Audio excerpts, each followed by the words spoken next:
अगली खबर भी भोपाल से ही है, जहां बीना विधायक निर्मला सप्रे बीजेपी दफ्तर पहुंची।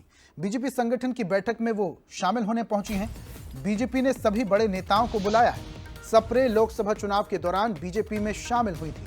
हाल ही में विधानसभा में हलफनामा दिया था, कांग्रेस नहीं छोड़ने का हलफनामा। कांग्रेस के खाते से विधायक रहने का हलफनामा है और कांग्रेस छोड़कर निर्मला सप्रे बीजेपी में शामिल हुई थी और आज वो एक बड़ी बैठक में पहुंची हैं। संगठन की बैठक में निर्मला सप्रे पहुंची हैं। सादा जानकारी के साथ हमारे executive editor Manoj Saini ji live जुड़े हैं, सीधा रुख करेंगे। मनोज जी, निर्मला सप्रे कांग्रेस से बीजेपी में शामिल हुई और आज ये जो बैठक है इसमें भी शामिल होने के लिए पहुंची हैं। फिलहाल क्या अपडेट है, ये क्या उद्देश्य है? निर्मला सप्रे भी बुलाई गई हैं यहां पर?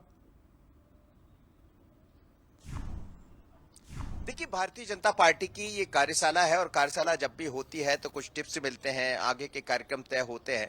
उसमें सभी विधायकों को बुलाया जाता है, जिलाध्यक्ष बुलाए जाते हैं और खासकर बुंदेलखंड को लेकर ये काफी सारे नेता शामिल हुए।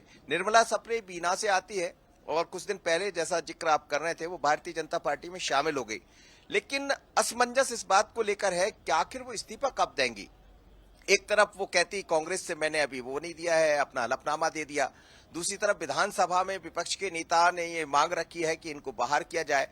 4-5 दिन पहले आपने देखा कि एक बड़ा जोरदार प्रदर्शन भी हुआ बीना के भीतर कि वो तय करें कि आखिर है कहां और उनका इस्तीफा लेना चाहिए, बल्कि उनको विधायक की उनकी बर्खास्त कर देना चाहिए, मांग की गई इस बात को लेकर। लेकिन निर्मला सप्रे भारतीय जनता पार्टी में है या कांग्रेस में, ऑफिशियली कहना अलग है, पर आज तो साफ दिखाई दे रहा है कि बीजेपी की बैठक में शामिल हुई है कार्यशाला में और उन्होंने कहा भी कि जो पार्टी कहेगी वो आगे करूंगी। अब आगे क्या होगा, पर निर्मला सप्रे जहां पहुंची है तो फिर चर्चा का विषय इस बात को लेकर है कि वो कांग्रेस में है या भारतीय जनता पार्टी में। हालांकि विधिवत उन्होंने मुख्यमंत्री की मौजूदगी में भारतीय जनता पार्टी में शामिल हुई, हमने मंच पर उनके कार्यक्रम में शामिल होते देखा और उसके बाद लगातार बीजेपी में शामिल होती रहती है।